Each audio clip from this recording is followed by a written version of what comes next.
Hello, everyone, and thank you all for attending. I'm Kat Bristow. I'm the chair of the Aurelia District Chamber of Commerce's She Leads Committee. And before we begin tonight's event, I would like to acknowledge on behalf of the Aurelia District Chamber of Commerce that the land on which we are hosting this virtual gathering is the traditional territory of the Anishinaabe, specifically the Ojibwe Chippewa people. We acknowledge the history that many nations hold in the areas around us, and we are committed to a relationship with First Nations, Métis, and Inuit peoples in the spirit of truth and reconciliation. Tonight, we are here to learn from the personal experiences and professional research of our esteemed panelists. We are looking forward to an equal future, and we are looking for allies to help us get there. I will soon be turning things over to Sophie Matheson, who is Strategic Advisor and Coach at Prism Group. She will be our moderator for this evening's discussion, but first, please welcome Jill Dunlop, Member of Provincial Parliament for Simcoe North, and the Associate Minister for Children and Women's Issues. Thank you for coming tonight, Jill. Hello, everyone. Sorry, we're having some technical difficulties. Just 1 second. I'm just going to put myself in.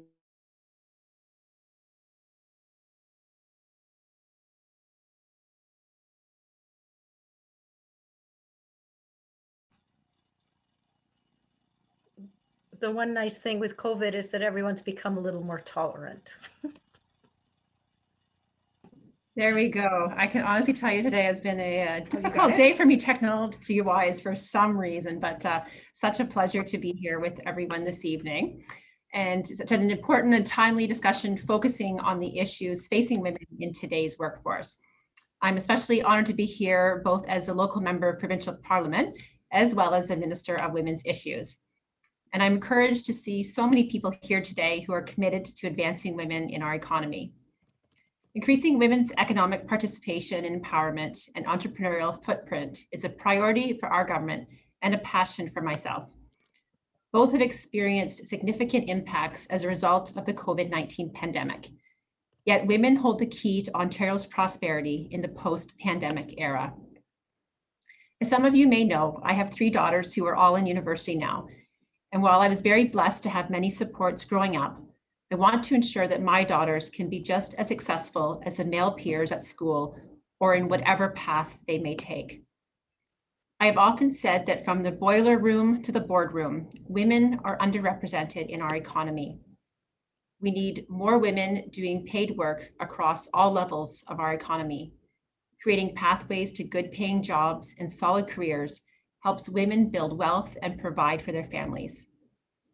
We need to build on the vision for our future where more women are leaders, decision makers, and entrepreneurs, and where they have the chance to be represented across all sectors of our economy. For this vision to be a reality and a success, it involves creating workplaces that welcome and support women's entry and advancement. Success also involves supporting young girls and women in the pathways that lead to good jobs that allow them to support themselves and their families. This can be in STEM, skilled trades, or as an entrepreneur. Major points to a woman who is an entrepreneur in the STEM or skilled trades sectors. A big part of drawing more women from the sidelines and into the heart of our economy is to provide families with access to affordable, flexible, and high-quality childcare. Our recent budget affirmed our government's commitment to create tens of thousands of new childcare spaces. This is great news for Ontario women, men, and their families. We also enhanced the supports for parents funding, providing $400 or $500 to parents, as well as a 20% increase to the care tax credit. We are very intentional with these programs because we believe moms and dads should have the choice and flexibility of childcare for their young ones. Also, a little bit of a plug, but for parents who didn't apply last year when we had supports for students, they now have until May 17th to apply to the Support for Parents programs. So tell all the moms and dads you know. And yet, while childcare is one of the biggest pieces of the puzzle when it comes to supporting women's ability to do paid work, it is by no means the only issue. Access to women-centered training and mentorships is also key to boosting women's participation and advancement in the labor force. We also know that women often face unique barriers and gender biases in everything from access to training to raising capital. Business women from newcomer, Indigenous, and racialized communities, rural and northern regions, and women operating in historically male-dominated sectors such as tech often face multi-layered challenges that may include discrimination and lack of access to supports and resources. You know, I had the opportunity earlier today to speak at a conference for the organization Perro Center for Women's Enterprise. They do incredible work supporting women entrepreneurs, providing mentorship, access to growth, and educational activities. The mentorship and teaching aspects of their programs is exactly what is needed to encourage more women to take the step, the leap of faith into businesses and other sectors that may be hesitant that they're about. This organization works with women of all backgrounds and helps them achieve their goals. As we begin the work to recover from the pandemic, we have a unique opportunity to change the story, the barriers, and stereotypes. We can encourage one another, provide mentorship and networking, and share best practices, tips, and learnings. We can build on Ontario's strong community of businesswomen to get more women-led ventures off on the right foot. We need women and forward-thinking organizations like the Aurelia Chamber of Commerce working with us, contributing ideas and approaches to support women's economic empowerment and strengthen our economy in the post-COVID-19 era. This evening's event is an excellent example of how we can do just that, because when women succeed, Ontario succeeds. Thank you so much, everyone. Thank you so much, Jill, for your greetings and your comments. You've set the stage nicely for us this evening for our 3 guest speakers, and we're excited to hear from them as well. So thank you so much. I'd love to have the pleasure of introducing our first speaker, Anjum Sultana. Anjum was recently named a 2020 Global Woman of Distinction by the NGO Committee on the United Nations Commission on the Status of Women. She's an internationally recognized advocate for progressive public policies to create a more just and equitable society. Currently, Anjum serves as the National Director of Public Policy and Strategic Communications at YWCA Canada. In 2020, Anjum was the primary author and operations lead for Canada's Feminist Economic Recovery Plan, the first nationally focused plan of its kind in the world. We are very fortunate to have Anjum with us this evening. So without further ado, Anjum, welcome to the Aurelian District Chamber of Commerce. Over to you. Thank you so much. It's such a delight to be here. And I really want to thank MPP Jill Dunlop for those excellent remarks at the beginning, because this crisis has had such a significant impact on women. And guess what? They're also the keys to our recovery. So I'm really, really glad to be here to share about some of the ways that we can build back better and ensure we don't lose all the gains we've had around gender equality in our country, in our province, in our municipality. So glad to be here. What I'm going to do is I'm going to share my screen and walk you through a bit about our work on a feminist economic recovery plan for Canada. And I share this work because what we've seen is that the recommendations that we put forward, there's a way for all levels of government, all levels, all types of institutions, all types of businesses to do their part and join the fight towards a recovery that works for everyone. So I'm excited to share a bit today. We did a land acknowledgement in the beginning. So thank you so much, Catherine, for providing that. So I won't go into that again.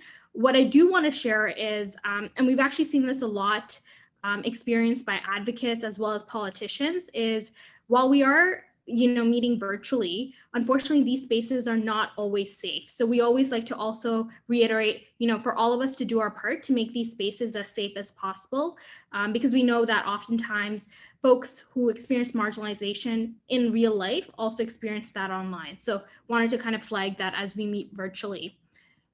So a bit about YWCA Canada. We are the nation's largest and oldest gender equity organization. And I mention this because this is unfortunately not the first pandemic we've experienced. We were there during the 1917-1918 flu. And, when we look back at our archival records, we see that in times of crisis, what matters more than anything is care and community. And we're seeing that play out in this pandemic as well. And so for us, we take a lot of guidance from what worked well in the past and see what we can bring into the future in our current moment. We work in 9 provinces and 2 territories. And so because of that, we have a pan-Canadian perspective on the state of gender equity. And we also use this, presence on the ground, the community action, and we've been delivering services for women for 151 years now.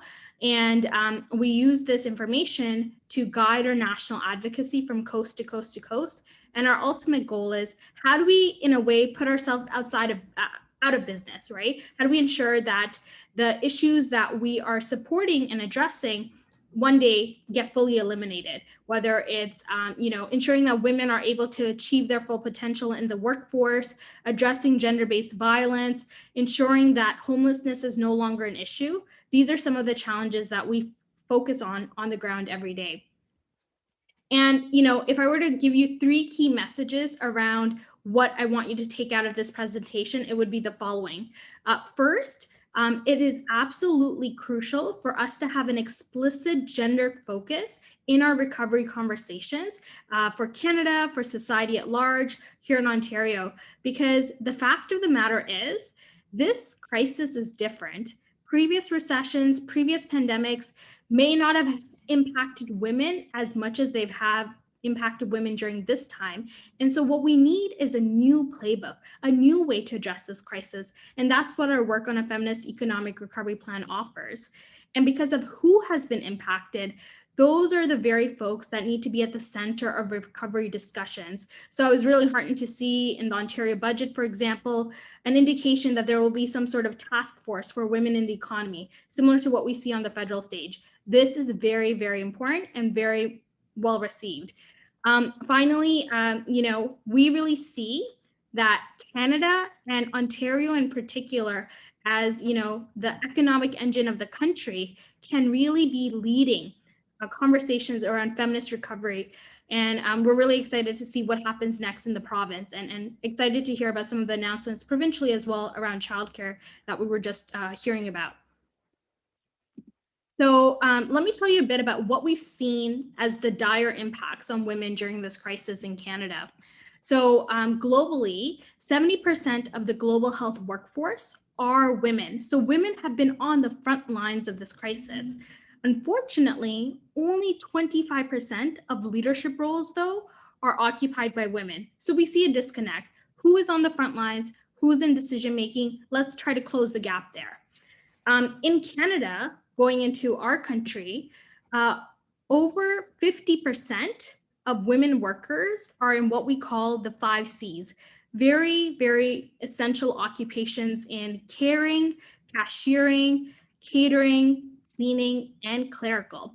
And so during this crisis, who has been in the healthcare system taking care of us when we're sick? Who has been at the grocery stores ensuring that we are fully supplied with everything that we need? More often than not, women. And so we're seeing COVID has really put women on the front lines of this crisis. At the same time, they've actually faced the most dire implications economically. So in terms of layoffs, back in March 2020, 60% of the job losses were experienced by women. And part of the reason for this is that they were dominated in women-dominated sectors such as retail, food services, tourism, hospitality. They had to shut down, and rightly so, due to public health measures. But as a result, those jobs were impacted. Either people were laid off, they had reduced hours, and as a result, reduced earnings or no earnings at all. Fast forward a year, so just a couple months before now, March 2021, research from RBC showed that over 100,000 women have permanently left the labor market. And there's a few reasons for this, but one of the big reasons we saw is that it's due to unpaid care work that they've had to do. So 12 times as many mothers compared to fathers have left due to care duties. And this is partially because many people are wearing even more hats now, worker, teacher, as well as caregiver. So we're seeing, with all of that happening at the same time, something has to give. And what we've seen is women are exiting the labor market, not because they want to, oftentimes during this crisis, because they're forced to. And so one point I also want to raise is just the intersectional impacts of this crisis. And there's many, looking at it through a racial lens, through an immigration lens, and what have you. I want to zero in on the age lens because I think we don't talk about this enough. And it's around the impact of this crisis on young women in particular. So within Canada, Gen Z women make up 2.5% of Canada's labor market, but they made up 17% of the total job losses. And the recovery has been slower for women, even slower for young women. And they're actually the demographic group that is furthest from pre-COVID job numbers, pre-COVID employment numbers. And so one of the things that we're quite worried about is potentially this spillover effect, this hangover from the pandemic, and it impacting young people, young women in particular, not just in the here and now, but potentially for the next 10 years, as UN Women is citing and predicting. And so what we want to avoid and what we're really fearful of is, will this time create a lockdown generation? And if so, what can we do right now to prevent that? So I really want to keep this at the top of folks' minds, because I think this is going to be something, if we don't address it right now, this could have implications for decades to come. So I talked to you a bit about also already the unpaid care work of, many women in particular are dealing with the triple burden of care, being caregiver, teacher, and worker. Because of this, they're actually seeing a rise in mental health concerns. So we're seeing reporting of 71% of Canadian women saying that they've experienced increased anxiety, depression, stress, all due to unpaid care work during the COVID pandemic. We've also seen, unfortunately, and this has been the case in many, many countries around the world, in times of crisis, we also see the rise in gender-based violence. So we've seen that in France and Italy and China and beyond, and we've unfortunately seen the same here in Canada. And so against this backdrop, what do we do? How do we address the crises before us, but also look towards building back and building back in a way that supports all of us? That was the idea behind a feminist economic recovery plan for Canada, making the economy work for everyone. This was a partnership between the Institute for Gender and the Economy at the University of Toronto and us at YWCA Canada. And it's been this really incredible way of not just thinking about what were the challenges, but what are the solutions. And let me share a couple of them with you now. So in terms of our actual recommendations, you're welcome to go to feministrecovery.ca. Just put that into your search bar and you'll be directed to the site. We have a total of 8 pillars and 27 recommendations. I won't go through them all, but what I do want to share for this audience in particular is why it's so important to bolster small businesses, especially small and medium-sized enterprises. And so within our recommendations, we talk a lot about investing in women-led businesses, investing in businesses by Black, Indigenous, and racialized communities. Those are some of the businesses. All businesses have been impacted by the crisis, but we've seen, especially for women-led businesses, oftentimes they're concentrated in sectors like hospitality, tourism, retail, right? We're seeing workers that work in that space, but also businesses operated by women in those same sectors of society that have been shut down by the pandemic. And so we need to think about, how are we supporting women-led businesses? And it could be, we do things like social procurement. Businesses, governments, different types of institutions, we have purchasing power. How do we put a lens on it through a gender lens and start to use our purchasing power to invest in women-led businesses?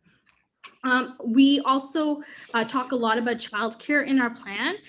So for us, childcare is really a solution that hits multiple objectives, addresses the current crisis in childcare where people want a spot, but perhaps they can't get a spot. Maybe it's not affordable. There's a potential there to reduce costs. It's also a job creator. And I don't think people talk about this enough. There's a study by the Center for Future Work out on the West Coast it's run by an economist, Jim Stanford, and he actually crunched the data, and he found that if you were to invest in childcare, you could, and have a nationwide childcare system, you can create over 300,000 jobs, both direct jobs through early childhood educators, but also jobs, to construct early childcare centers and other ancillary structures. You can also empower over 725,000 women to go back to work. So that's something that is powerful as well. And that's really important for gender equity. And finally, it can pay for itself.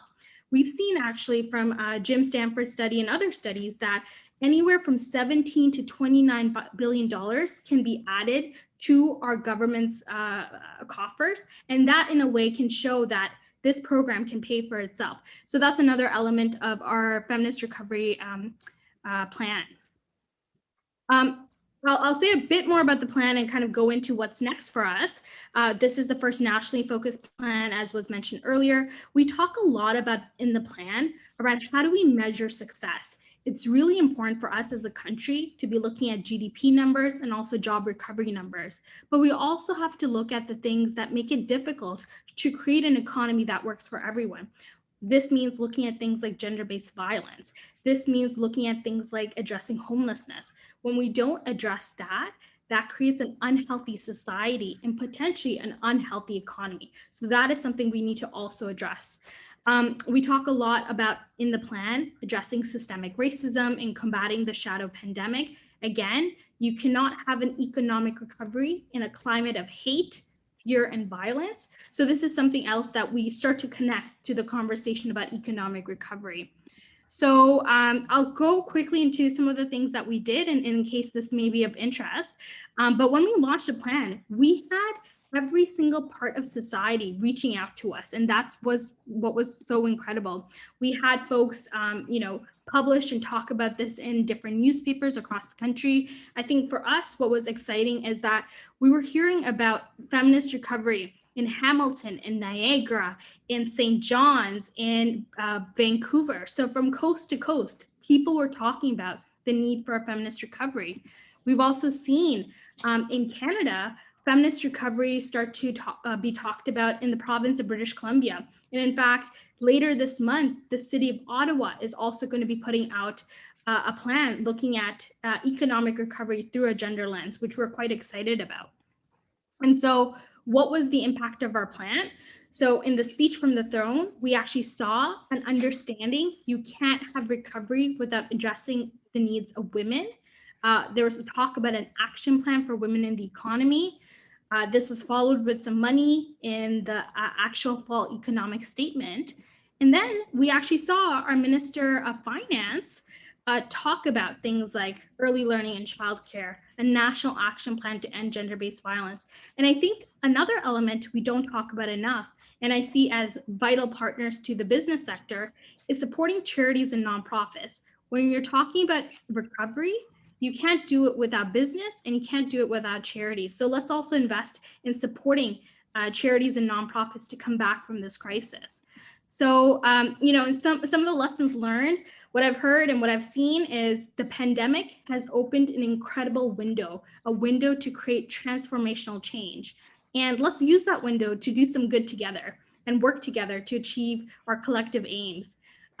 Create space for your advocacy. So while the pandemic has created a door, what keeps that door open is media attention. So really get your message out there in the public and get people talking and tap into your network. We've had some interesting conversations with chambers of commerce, banks, and other corporate partners around what does a feminist recovery look like? How do we build back better?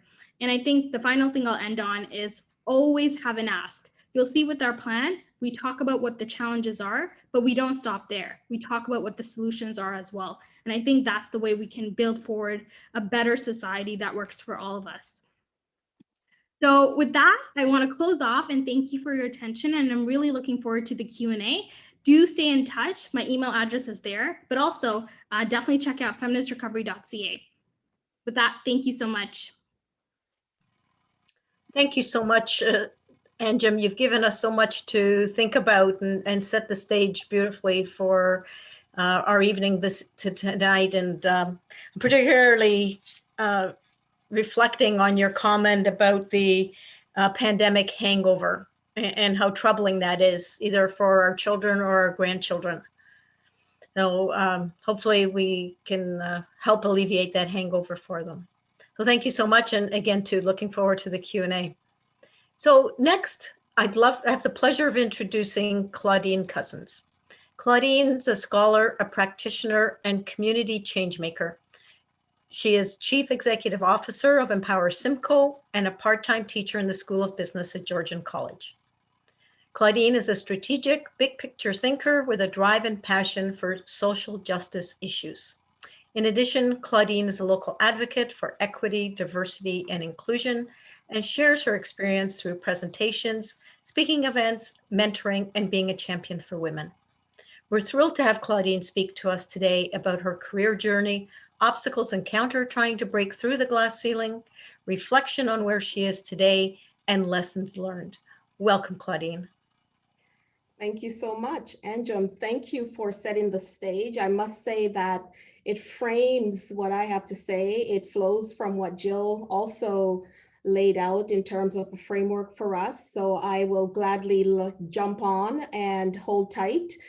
And to say that, you know, as a member of this community, I am absolutely pleased to be part of this panel. And, you know, to go back to what you mentioned, as a nonprofit organization, Empower Simcoe, which is where I serve right now as CEO, it's so important to support charities and nonprofits. So I agree with you. Empower Simcoe is one of the largest nonprofits, multi-service agencies within our community. We have over 550 employees. So we are, you know, pretty impactful in terms of what happens in our community. And it really makes sense for us as an organization to make sure that we're part of the recovery when it comes to COVID. So I just wanted to share with you a little bit about, you know, myself and the learnings that I've taken from COVID and how my journey to where I am today has been impacted. So, you know, working in social services is really a calling. It's definitely not because I wanted to make lots of money. Believe me, that was never on the list. It was always because, you know, my heart was always at the forefront of what I wanted to do. And after graduating, I worked in social services again. Even though I had a business degree, I worked in social services because lo and behold, we were facing a recession. So, you know, what do? You work in, you know, wherever you find a job. And I worked in social services in a part-time position before moving on to banking and investments. And this position in investment was, I would call it my ideal job at the time, but I was required to travel. And I had a young son and he struggled when I traveled. And I don't call myself a single parent. I call myself a parent who parents by herself. I'm not a single parent. I'm a parent who parents singly, you know, so that's how I call it. And it requires you to make choices, right? It requires you to make choices. And I had to leave my job. I had to leave my job and I was offered opportunities, but in order to progress and grow in my job, I had to leave because I had to choose my son or my job. Which one was I going to choose? And as a parent, as a mom, there was no choice. So I left a job that I had better prospects in. I also had to take a substantial pay cut in order to move on to this new job. You know, and as women, we often do not have the ability to make the same choices as men. We just don't. And while we have made some gains over the decades, and Anjum spoke about, not falling back on those gains, women are still expected to be the one to care for the women, the children, the home, all while trying to progress in their careers. And that can be a challenge. So now add the pandemic. Who would have thought we would be where we are today? And I consider the pandemic almost a two-edged sword. So as women, we have our plates, they're full, and we're juggling many things. We are juggling the childcare, we're juggling the online schooling, and we're maintaining the homes. And oh yes, we're also doing our jobs. So it's definitely a challenge. So, what impact does the pandemic have on us as women? You might be asking yourself. Women who can't work from home, who have to cut back to leave their employment in order to look after their children or to help them with school, or daycares are closed. According to the International Labor Organization, women should shoulder, I should say, 3/4 of all unpaid care work. And you might also be thinking, what about those fathers out there? And there are lots of them, right? We have lots of fathers, lots of husbands who are out there, and they also may be working from home, but they don't sometimes have the same level of responsibilities as women do, as mothers do. And research indicates in homes with a working mother and father, women still do more chores and spend more time with the children than the fathers. Although I bet if you were to ask, you would say, well, I do 50% of the chores, right? So that's usually what comes out, but the research tells us differently. Mothers do more childcare and housework than fathers with the same work arrangements, according to the Institute for Fiscal Studies. Mothers are also found to be only able to do 1 hour of uninterrupted work. Think about that. Only 1 hour of work where it's uninterrupted for every 3 hours of work done by the father. That's, very impactful in a day of multiple things. Also, according to a survey closer to home now for us here in Simcoe County, the Simcoe Muskoka District Health Unit and the Institute for Survey Research at York University said females were found to be more concerned about burnout as a result of having no break from these responsibilities, and rated their mental health to be excellent or very good, considerably less than men. So women's overall anxiety levels and feelings of loneliness has also worsened compared to men during the pandemic. Anjum referenced this. In times of economic recession or crisis, it's generally men that feel the effect first. But women's participation in the labor force during a recession can see an increase. In fact, they're the ones that help to usually make up lost family income or help kickstart the economy. A paper by the United Nations Development Program speaks to women having less capacity to absorb an economic downturn as a result of the pandemic, as they have lower earnings, lower savings, and job security, and are often overrepresented in informal employment. Anjum referenced this RBC report. 1.5 million women lost their jobs in the first 2 months of the recession. In this next slide, it shows that women make up the majority of minimum wage and part-time workers.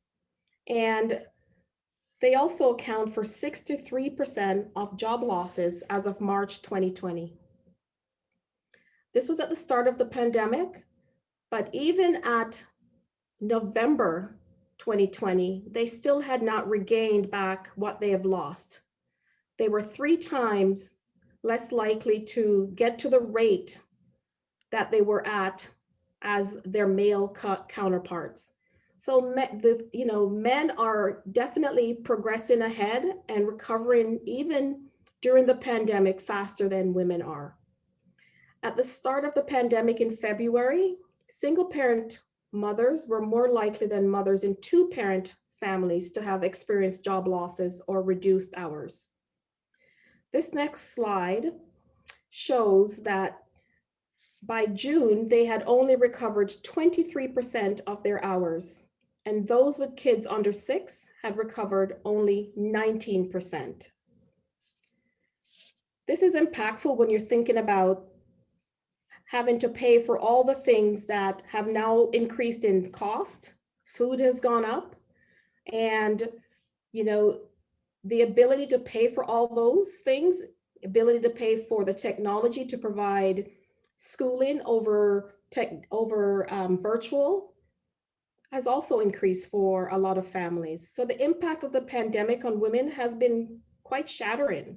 The pandemic has put women at even greater risk of job loss, poverty, job insecurity, housing loss, and domestic violence. The stats on domestic violence is, you just have to turn on the news and you hear one after another of increases in domestic violence. And if we have learned anything from previous crises like this, it is that women do not rebound to the same degree as men. In fact, women run the risk of having the gains that they've made over the past decades being rolled back. And this is noted by the United Nations policy, as Anjum had said.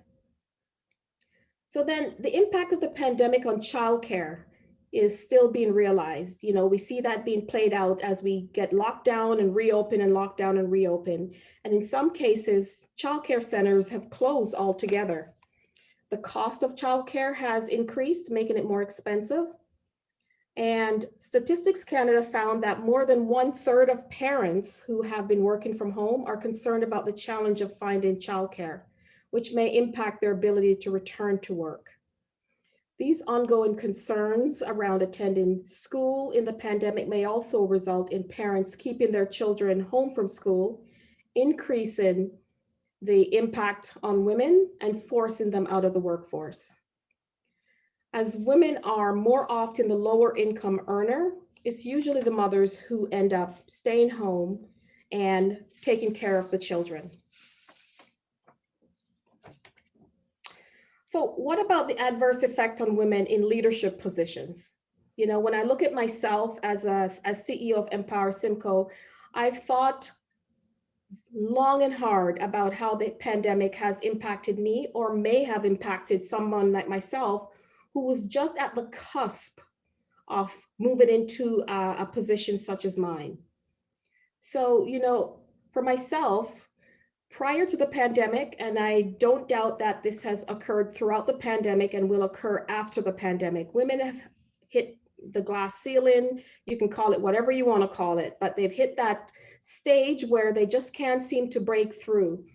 And I was fortunate enough to have mentors who were able to help me. And those mentors were, allies, as we've come to term individuals who see the challenge that you're facing and step up to help you. So I've had allies as I worked in the Ontario Public Service. I had a number of deputy ministers who were allies, who were female, but I've also had allies who were male and who were able to help me focus on developing personal mission, focusing on what's important, and looking at using those barriers that I was facing as an impetus for pushing forward, and being a woman and a racialized woman, those two intersections also make it difficult to move up, especially when there are scarce positions to move up into.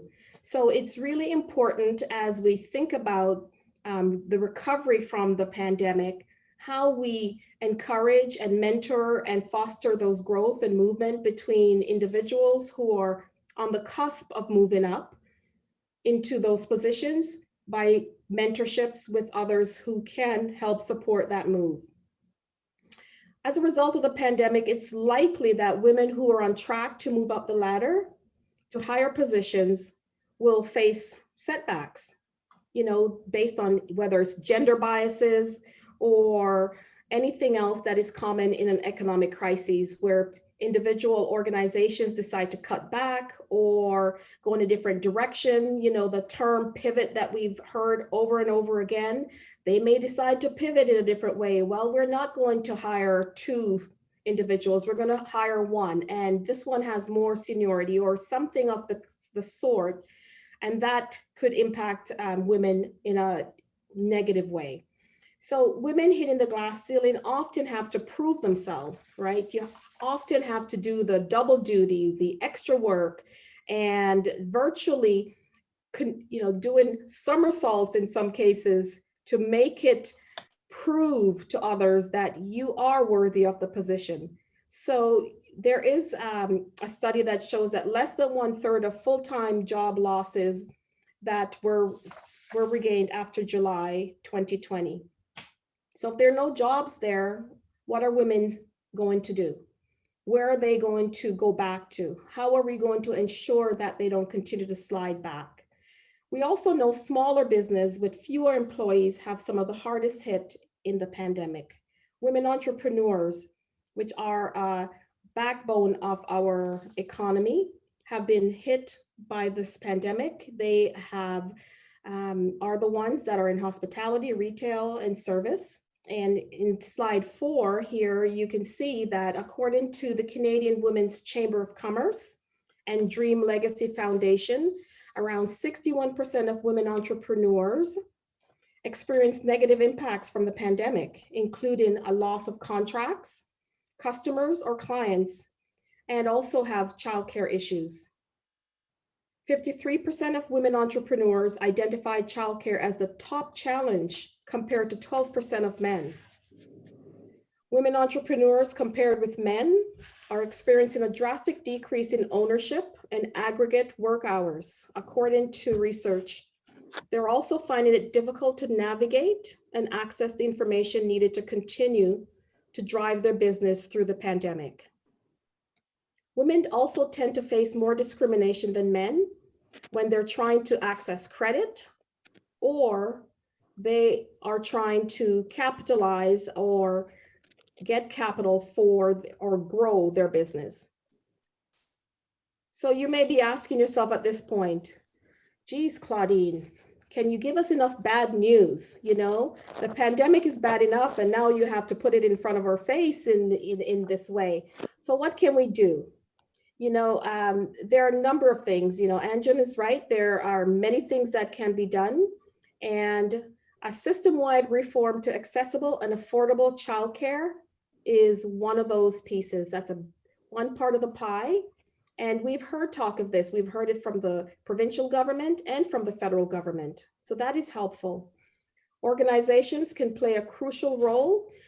When I think about my organization, I cannot imagine not being able to accommodate women who come into the workplace and say, you know, this is what's happening. I need accommodation to help me to live a good life, balance work, balance family, and still be able to contribute to the organization. Organizations need to be open to accommodate and assist in that regard. Also, we need to look at those policies that organizations have that form the structure of their organizations. Use a lens of inclusion and diversity. Think about gender and where women sit in regards to the leadership of the organization and how they can help develop and mentor them. And the last thing is governments to set some targeted supports and grants specifically for women entrepreneurs to help them reestablish their businesses. Those are just a few of the thoughts that I have to share with you today. Thank you.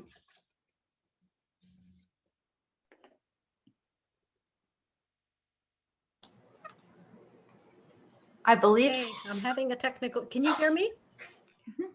Okay, I'm having a technical difficulty at my end, so apologize. I can't hear you at the moment, but I'll work on that. So thank you so much, Claudine, and thank you so much for the, thank you. And you know, it's kind of sad to hear all those sobering statistics that are very troublesome. And hopefully through our Q&A and discussion, we'll be able to kind of start to move forward and you know, brainstorm about some solutions that we can do to move forward. So now it's my deep pleasure to introduce our next panelist, Sara Alexander. Sara is a marketing executive with over 20 years experience in starting, building, growing, and nurturing successful businesses and organizations. She has a track record of driving both high growth and change in industries that include food, high technology, software, real estate, and agricultural science, with global responsibility. She is most recently Vice President of Canadian food innovator Evova Foods. Thank you for joining us, Sara. We're looking forward to your perspective, and I'm pleased to pass the baton over to you. Thank you. Thank you. This is a very auspicious group in many ways of women who've had a lot of experiences. And I want to honor that just to begin with and say that I have really appreciated listening to the two women who preceded me in this conversation. There were various approaches I could have taken, I think, to what we want to talk about next. Essentially, I think the key that we're looking at, kind of rounding out this panel, is to talk about what can we do, and what can we do as business owners and as organizations and people who build and are responsible for organizations, whether they're big and whether they're small. And what can we do to address issues related to diversity, to inclusion, and to nurturing women and a whole organization. And I have to tell you before I get into my slides that I was very moved by not just Anjum's statistics and her passion, but also some of Claudine's stories. I too am a parent who parents singly. And that was something that really wasn't by choice.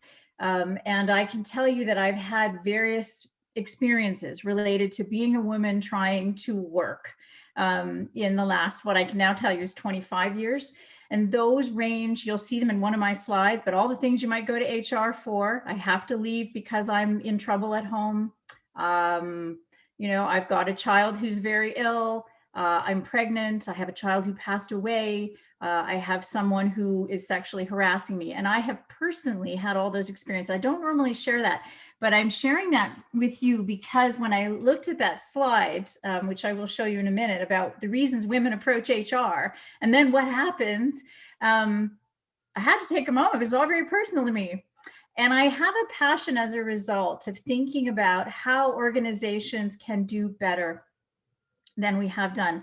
And the presentation I'm going to give you is a bit of a simplification, but it's a hopeful, very passionate belief of mine about how we can look at things differently through different lenses, and then have that inform how we proceed forward in order to deal with, you know, the results of the current crisis we're dealing with and all the historical issues we've had to cope with in a positive way. So if you don't mind, I'd like to share my screen with you and take you through a presentation, and then I look forward to answering questions, as do other members of the panel afterwards. So.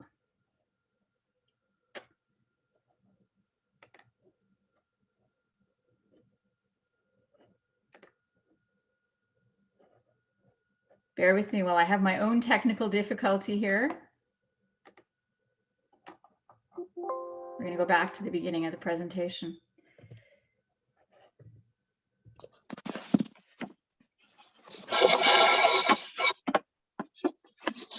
Here, folks, is don't try to edit while you're talking or while you're meant to be paying attention to everyone else. So I'd like to talk about building what I call human resilience and resonance in organizations. HR can stand for human resources, and I think that's an admirable way to look at it, maybe from 1980. I believe that without resilience in the organization itself, we don't have resilient people, and then we have a feedback loop of not having a resilient organization. And resonance is when everything works together. So let's talk about HR, human resources, and all the things it could be, including resilience and resonance. When do women end up in HR situations? Well, when they're hired, when they have reviews, when they talk about pay. Pay is important. Claudine's point about women earning less, and then when couples have to make really difficult decisions, you know, who ends up being the one to give in? Well, it sometimes just ends up being the woman by default, so pay is huge. They end up in HR when they get pregnant, right? I got this, we're going to have a baby. What are we going to do? When they're caregivers, and then at crisis points. And those crisis points are some of the ones we've already sort of mentioned. But all of those things are HR moments, and women who've had to go through them have a very deep understanding of how they can be supported and then what can go wrong, even with people's best intentions. So these issues that come up when women meet HR, and you can imagine, you know, some of them, we can't do that. We'll try our best. We filled out the right forms. There's only so much we can do. I'm so sorry to see you go. Well, that's what the woman before you got paid. All these are really issues of fairness and respect and inclusion. And when I write that down, I thought fairness, respect, inclusion, excellent, great words, right? We should fight for fairness. We should fight for respect. We should fight for inclusion. The difficulty I have with that paradigm is it seems to involve women fighting for things that should be a given. And so I want to then dig a little bit deeper. How do we create an organization where we're not fighting for these things? Yes, they should be. Well, typically in an organization these days, and, you know, I suppose for the last however many years, if there are issues that come up in an organization, HR, to do with, you know, women and all the things that can happen, we would fight those with, well, we've got a procedure, we've got a policy, we've got some paper we can put around this. There are rules. And what concerns me, at least based on my experience, and I think that of many other women, is that this can look like papering over a problem. I filled out the right form. I have the right procedure. We listened to her and we wrote it down. Sadly, she had to go. And so there's a deeper thing we can do, I believe. And that's what I'd like to talk about. Because really, for me, the fight for fairness and respect and inclusion is actually about valuing everyone. It's about cohesion between people and parts of the organization. It's about the importance of belonging. It sounds very fuzzy and very warm, doesn't it? I'm going to make it quite practical. Those things, if we value, if we have cohesion in an organization, if people belong, then issues of fairness, respect, and inclusion are a given. They're the way we operate. I don't have to fight for them. I have to ask, why is this not happening, right? So how do we meet the challenge of creating an organization that has as its core, you know, valuing cohesion among the parts and belonging? Well, structural change. We've all talked in organizational meetings about structural change, cultural change. What are those things rooted in? They're rooted in ethos. They're rooted in our philosophy. They're rooted in our character. Okay, they're rooted in the character of the organization itself. So there is a definition of ethos, which I put here. It's essentially the fundamental character or overriding part of the culture. It's the underlying sentiment of the organization. And ethos is something that we can talk about for a long time, but it's very interesting because ethos, and to be honest, the crux of just about anything can be summed up in pictures. I'm going somewhere with this, I really am. So let's look at some pictures that are typically the way we show how organizations are structured. And we'll recognize these. Here's one I've used here. Okay, we'll talk about a couple. Let's look at an organizational structure. These should look familiar to you. I saw some that were even worse. On the left, very normal, right? We've got a CEO at the top, and underneath we've got their direct reports, probably VPs or directors, and you can see it goes all the way down to the point who we were at the level, what we might call the front line, right? People who are actually, depending on how you look at it, the lowest level of the organization are actually the most important level because they're dealing with the customers and clients or getting the work done in general. But they're all kind of, I'm going to be quite direct here, hanging off the CEO. In fact, they're all kind of dangling there, right? They're all kind of swaying in the wind. And I actually saw one where they had them almost look like they were little hangmen kind of hanging there. And I struggle with that because the ethos, the culture that displays is not quite nurturing. Let's look at the ones on the right-hand side of the slide here. I particularly like the one with all men in suits, in boxes, and someone is staring back at them. That doesn't make me feel good either, but I'll tell you what it does tell me. It tells me, don't get out of your box. right? And then the one I showed you previously, which has got people in circles. Okay, we're in circles and we've got matrix management, but still in a box. So I'm going to just play with this picture for a minute to take us somewhere that I think will help get to the root of the problem. This is a wonderful slide I got from a blog I can give people the link to another time. But it asks the question, if management exists to support the managed, including women, right? Shouldn't the org chart look like this? The CEO at the bottom and people up? Well, that's interesting. That's interesting. Let's look a little further. What if you tipped it on its head? So there's an org chart. We've used a project manager at the top, but it could be a CEO all the way down to the bottom, or we flip it over and it's like this. And I did that in my head when I thought about this talk, and I thought, well, what's the relevance of that? You know, it kind of looks like it might tip over. I have a question for you.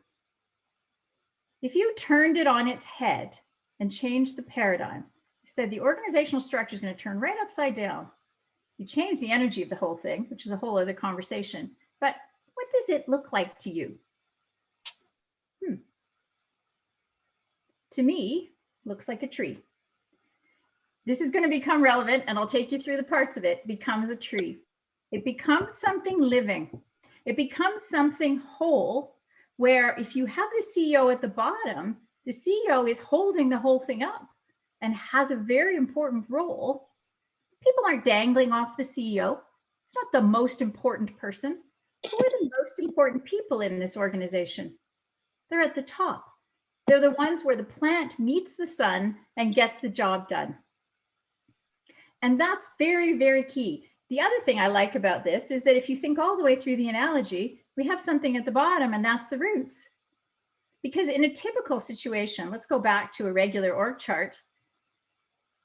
This one, for example, on the left-hand side of the screen, above this poor CEO is a board. And the board meets every now and again. And I know because I've been, interact with boards over the last 20 years. They meet every now and again to yell at the CEO and pick his, and cherry pick an issue, and away they go. Some boards are more supportive than others, I'll confess. But what do they add in this structure? Oversight, and I'll tell you, if there are issues like sexual harassment that are rampant in your organization, then you're going to find that the CEO does everything that he or, well, usually he in that case, can to keep the issue down so it never comes to the board. And when it does, it comes through him. This causes all sorts of problems we could talk about at length another time. But if you turn it around, let's look on the right-hand side. Who's the board in this picture? The board are the roots. Now the board has responsibility for the overall nurturing of the organization. And that's really different than coming in to helicopter, cherry pick a few issues, pat the CEO on the head, and leave again. And so I contend that this structure for this structure for an organization is one that will, in fact, nurture allies for equal futures. And I'll talk about why. It's a living organization, by the way. Let's look at a few of them. So I put this here just because there's lots of different kinds of trees. And so if we just pursue this analogy or this metaphor a little bit further, there's lots of kind of organizations, and they exist in a forest. You can see that. Sometimes they do. They have seasons. Sometimes the leaves fall off and they grow again. Sometimes they need pruning. Sometimes they need nutrition. Sometimes they need an arborist. Sometimes all sorts of things can happen. But they are still living. And that's important. The living piece is key. Characteristic of a living organization, just use the tree works as a beautiful analogy all the way through this. Every part of that organization works together for a common purpose. If I work with Claudine, for example, in a living organization, we are part of something bigger that has a common purpose, and we understand it. We don't fight each other because a leaf isn't going to fight another leaf. It isn't going to help the common goal. And I feel supported by the people underneath me. I don't have to fight Claudine, right? And if Claudine is my CEO, she's a very important job connecting the nutrients and the flow of things through the organization and holding everything up. But she knows that I, as one of the leaves, for example, am busy making food. And if she doesn't help me get on with that, we're all going to die. And that's really important. So if you just try to think of it that way, the characteristics of a living organization that's going to create an equal future for women, among, a number of other diversities that we can be talking about, is that every part works together for a common purpose. And that means that every role is vital, it's defined, it depends on others. It feeds a greater cycle of nourishment. So we all need to be nourished to make this work. Mutual survival, which is what businesses need, and growth. If we all do this well, we will grow. So success of the whole depends on that of the parts. Success of the parts depends on that of the whole. This is very different from the I have been in a lot of organizations as a consultant. I've worked in corporate, and I've basically been involved in growing over 20 companies. And I can tell you that it's rare that an organization functions this way. And I'll tell you, if it does function this way, there are growth opportunities for women. There are paths to healing and to justice for issues. There are responsibility from management for a lot of positive outcomes for various groups. And the members of living organizations experience value, they are cohesive, and they belong. They can be, I guess I've said before, various shapes and sizes, but those things remain true. So just for fun here, let's look at, where we could imagine these people working. We talked a bit about this already. Frontline workers can be our leaves. Supervisors can be the apex underneath, deciding which leaves grow where, and monitoring all of that stuff. And management can be part of the branches, and we go all the way down to the CEO and the C-suite, who are basically the trunk of our tree, and the board directors are the roots. This is really important. It's really important because when we have problems that are around making sure that women are empowered, paid correctly, looked after, listened to, if we don't have a structure that includes all of those levels, one on top of another, working together for the organization's benefit as a whole with responsibility for it, then we can paper over any kind of problem. We can make it go away. We can pay people off. We can have non-disclosures. We can find pregnant women are sidelined. We can use unequal pay in order to make sure women can never rise to a certain point. It will not happen in an organization where you've got this type of view of what we are all for. And I'll tell you what else. You understand when you look at it this way that diversity becomes really important. We can't be all the same or it wouldn't work. And I don't need to fight anybody else in that organization because we are all connected. We are all in it together. We're all doing the same thing. That doesn't mean that there isn't possibility that, for example, a branch could become diseased and need dealing with. It doesn't mean that we may not, be able to graft something on. But it does mean that we end up being able to answer HR questions through that lens, and then ensuring that the paper and the policy and the procedure that we do apply to issues that are related to women actually functions to do what we want it to do.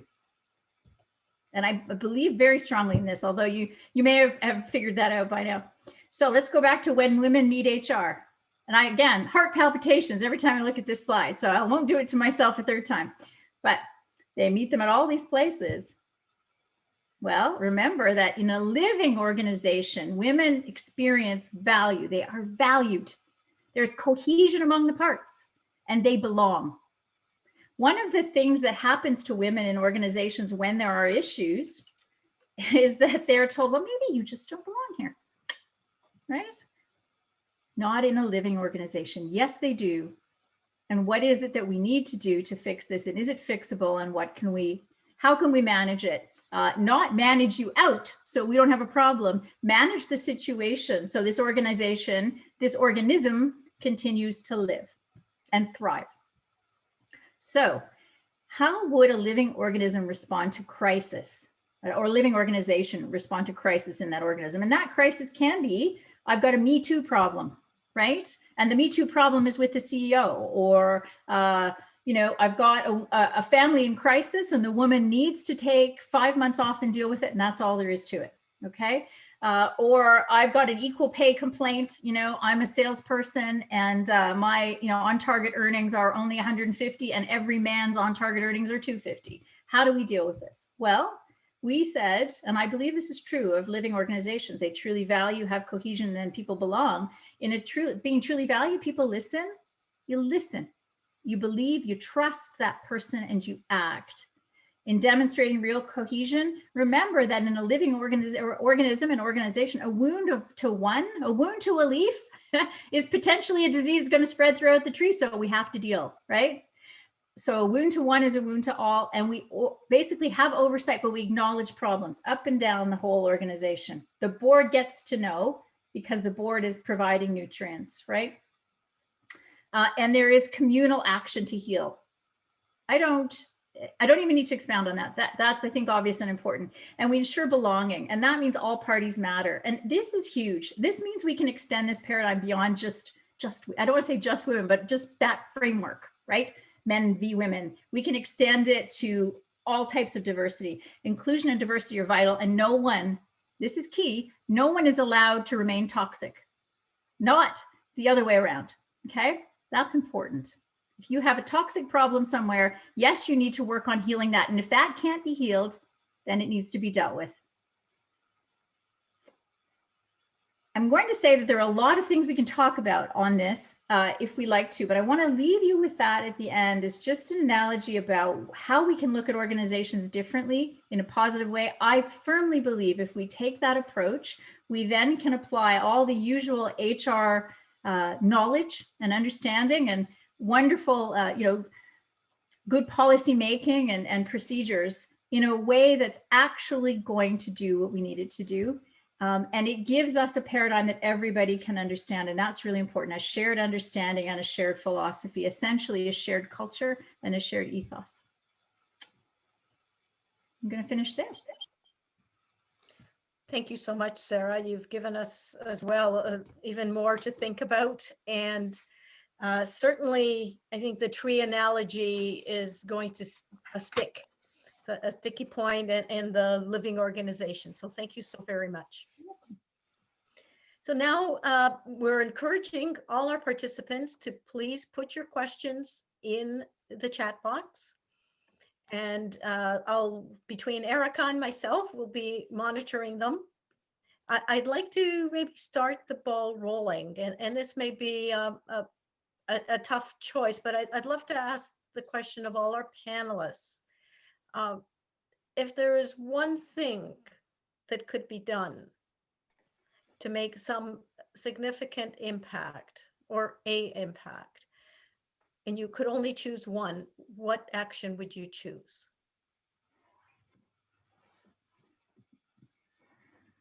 I'm going to cheat and say two, just because I think one is more a collective issue. So I don't think any one group can do it on its own, but if we're all aligned, we can make a lot of impact, and that's childcare. And we heard it again and again and again tonight. The other, which is more short term, is around our purchasing power. So we have power and agency. Sometimes it feels like, you know, the issues are so big. What can I do? Well, take a look at your suppliers as an organization, as a business. Can you make a commitment? We're going to do more with women-led businesses or women-led organizations, and just see how far you can go. So I think that's something where everyone has ability to play a role there. Thank you, Anjum.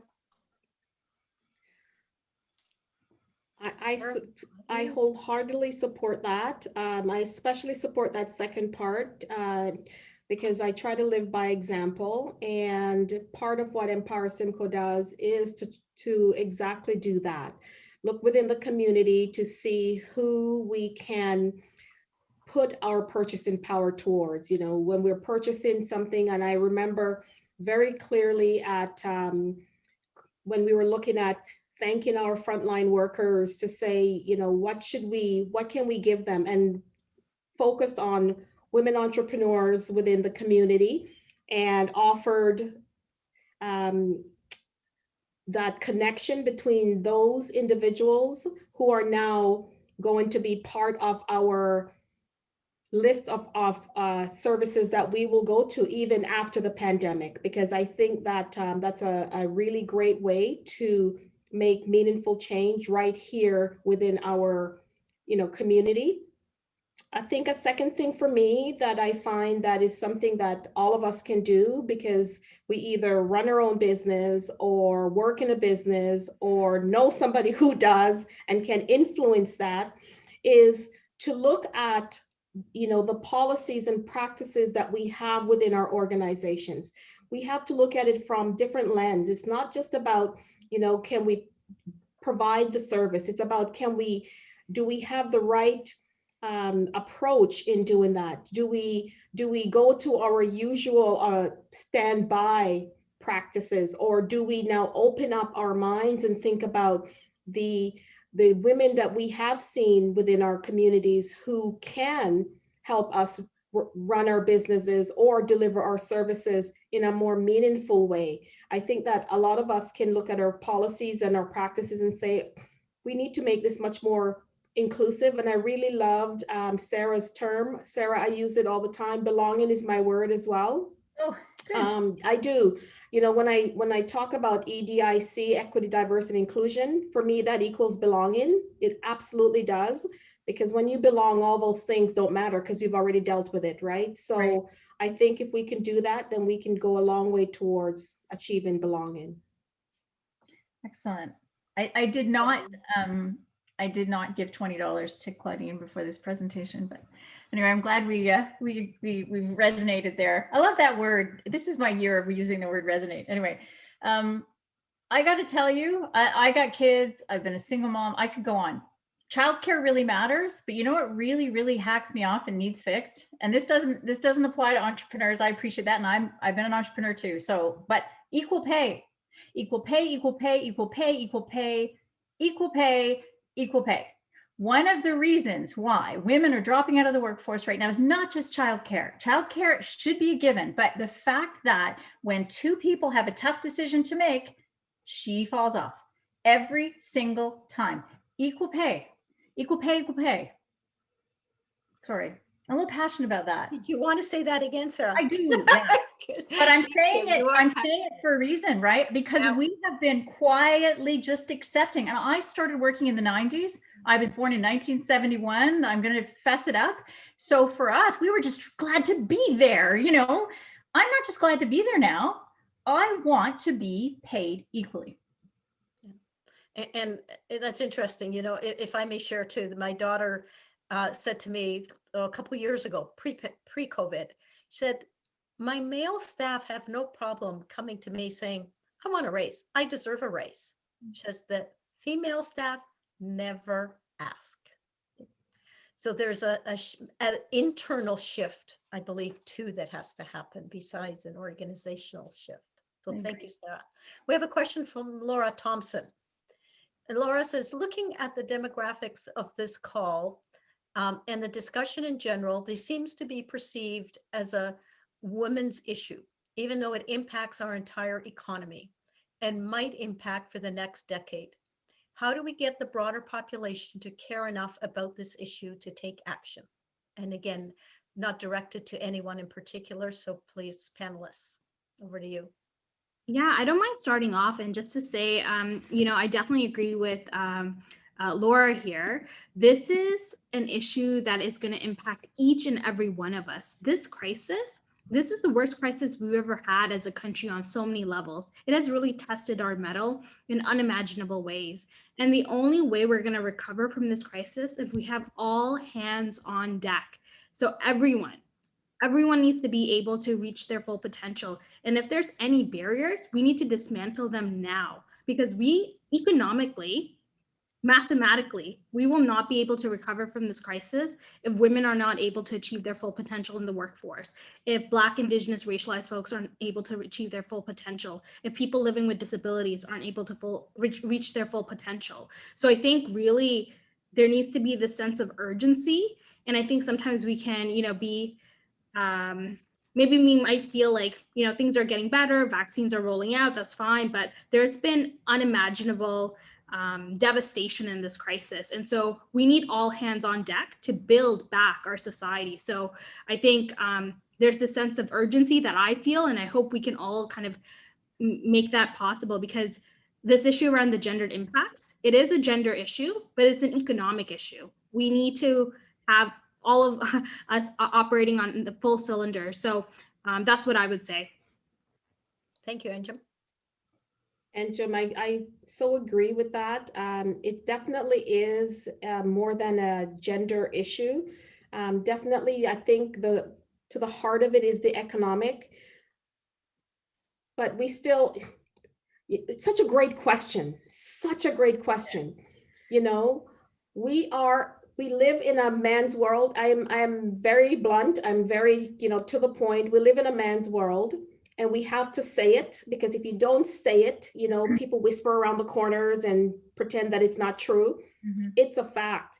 The leaders in our organizations, mostly leaders in our country, leaders in power positions, are mostly men. And the way to convince or influence is through the economic lens, as you said. Making the case, the business proposition of the impact from an economic perspective of women being out of the workforce, women being disenfranchised, women who are such a huge resource, and how much does that translate to? How many of those dollars does that translate to? And how does that impact, as you said, our GDP, our standing within the world of competitiveness, productivity? All of those things are how we do it. One of the things I shared with this group at the beginning when we were planning is an article, I think from Iceland, where all the women did not come to work. They actually striked. They stopped working, and the impact was phenomenal. I think that we have to make the case of the economic impact that would happen if you were to pull women out of the country, out of our economy, and see where that lands. And I think that's the only way to get that resonating with those in power who make the decisions. Very powerful. Thank you, Claudine. Sara, would you like to comment? Yeah, I would. It's a really tough question. I agree with Claudine. And I appreciate, Claudine, your straight talk, because that's the truth. And the truth sets us free. So knowing that, I think men, I like men, I do. And I think they're between a rock and a hard place. They're not allowed to talk about the subject. They don't quite know what to do. They see things in a certain way. And at the same time, it's, well, you do this, there's a bit of a sense of we're sort of, and they don't know how to fix it. And the allies piece is really important. So how do we make an ally? Well, conversely, I would also say some men would like to help but don't know how, and some are kind of like, I got to be honest, my ex-husband never liked it better than when I was at home. He loved it. It was great. When I went to work, we had issues. And the reason I'm saying that is, there's a combination of here's who you can help, and here's what's going to happen if you don't. I'm not opposed to strikes. I got to be honest with you. I think it works. It works in lots of levels. Women have used it cross-culturally. That could be a whole other one. We could have a whole thing on that. But I think the other thing that I do feel strongly about are boards. And I'm going to say that point blank. I have reported to board after board after board after board after board. And when boards have women on them, they function better. They understand women's issues better. And you don't need to mandate that there are a certain number of women in management if you've got a certain number of women on the board, because they do that. And so I think we need to be focusing on getting women on boards. And that's difficult because we could talk about that some more. I'll just leave you with this. I've got a friend who does a lot of research in this area. And the research that he's done, he runs an organization, it's international, but it's based in England, called Leadership. And his research seems to indicate the more women on boards, the better the company functions, the more profitable it is. And so if that's the language that men sorry, but men need, we need to be using that. But there's a carrot and stick, right? There's your carrot. Boards also need women on them, and not just as the HR director, by the way, not just his mom, right? Anyway, there's my view. Small as the time was we had to discuss that, and we could go on about that. It's huge. That could be a huge topic. Yeah, thank you, Sarah. And also, if anyone may not be familiar, the Diversity Institute at the Ted Rogers School of Business, or Ryerson, has done a study, multi-year study on women and as racialized groups as representations on boards across Canada, in cities across, I think 8 cities across Canada. Mm-hmm. And that report is available on their website. Okay. Thank you, Sarah. You're right, this could be another topic. So how about this question, ladies? What would you say? The question started out as, what's the best way to empower women? And I have a problem with that question. Is I'd like to turn that around to, how can women learn to empower themselves? How did you ladies learn to empower yourselves? I think for me, it really came from community service, right? I think anytime, I guess it was my upbringing too. It was kind of drilled into me, leave every place better than you found it. And the way to do that is through volunteering, to really be engaged in society and also engaged in the workplace, right? I really see the importance of kind of coupling the work that you do at work, but then also the work you do in community, and those two elements really working hand in hand. Because I'll say, like, going to Sarah's point about being on boards, I sit on a number of boards, and that has actually given me such incredible insights that I bring to my paid work, right? And it's been this interesting cross-pollination. And I think the more people and experiences we have where we're kind of sitting in different parts of society in different sectors, that can only make our society stronger. So in terms of how did I empower myself, I think part of it is, when people took chances on me, right? And oftentimes women are mentored, but they're not sponsored. They're not really invested in. People aren't putting a light on them and saying like, hey, high potential, let's invest in her. Let's see what else, give her stretch opportunities, really push her. Because I think she has potential here if given the right opportunities to really show her mettle. So I think those are some of the things people did for me, but then I also pass on to the next generation of leaders. But I think, I've learned really, really early that mentorship is incredibly important, but so is sponsorship. Great points. Thank you so much, Anjum. Who'd like to go next? For me, it has a little bit of culture in it, because grew up in a huge family, one of 8. So you learn to rely on each other.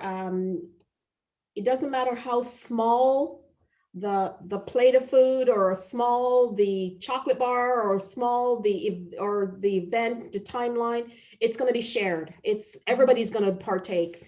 So that mentality is something that my parents, my grandparent, my mama taught me, and I've always had that. I also have had mentors, and I agree with Anjum, mentors and sponsors. I've had both, and they have helped me.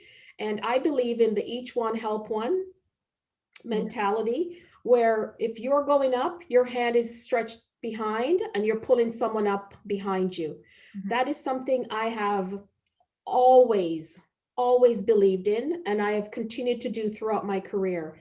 Every step I take, I bring someone with me, because I believe that, I got where I am by the grace and the mentorship and the support of others.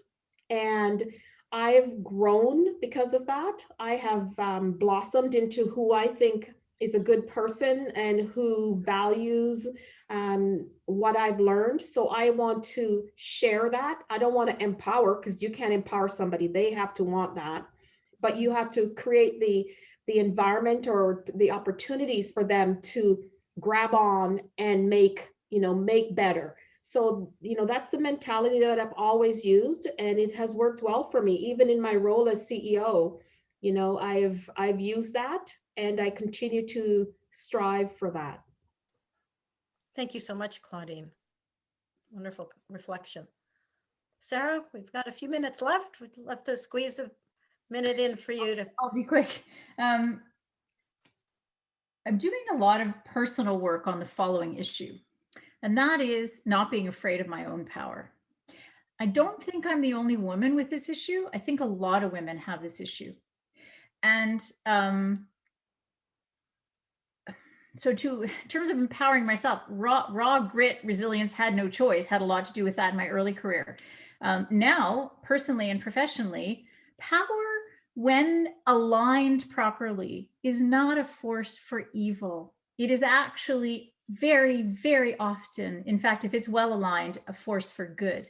So that's something that women need to get in touch with. And I would combine that with the idea of having sponsors, because mentors, you're right, are different than sponsors. And I think sponsors are huge. And I love the idea of bringing someone with you. I've got a good friend who does a lot of interesting work. And one of his great sayings is, you know, eventually you don't fight for yourself, you fight for others. And that's what, when we reach a certain point, we are called to do.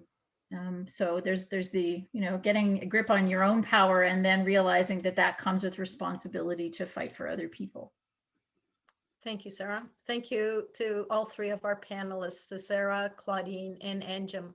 I'm going to pass it over now to our hostess with the mostest, Kat.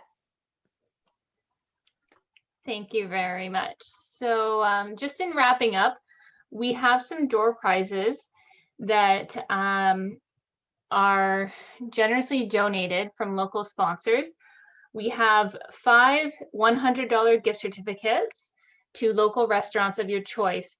Those were sponsored by Ledbetter's Meat. And the winners are Eleanor Gittins, Sheila Marner, Sharon Chambers, Catherine McCauley, and Ellen Duffield. If you don't see those people here, we'll get in touch with them later. We have a $50 Downtown Aurelia gift card sponsored by the Downtown Aurelia Management Board for Sheila Young. We have a $50 Coldwater coin sponsored by Judith Cox, the Severn Ward 2 counselor, for Michelle McRae. And we have a registration into a 5-week e-course called Go for Your Goals, Transform Your Dreams into Reality through Prism Group. And that is won by Sharon Chambers. There's the City of Aurelia swag bag sponsored by the City of Aurelia Business Development Division, won by Sharon Knobloch. And Nicole Parks is the winner of a will that has been donated from Ness Law. So everyone on that list will be contacted or can reach out to admin@aurelia.com sometime tomorrow to collect your prizes. And I think Alan just has a couple last remarks before we say goodnight to everyone. Well, I just want to thank all of my staff that helped with this. Of course, Kat, for all your hard work and your leadership in this. Our speakers did a phenomenal job. I said off the recording that this is just the beginning with the chamber. We have a lot of female chamber leaders, by the way, in the chamber world. I'm a rare commodity. I did take over for somebody who was a female leader 25 years with our chamber. And I do believe this is a partnership. I do believe this is an issue that we're dealing with as a society, and we're all stronger together. So thank you very much. It was a great presentation, and have a great evening.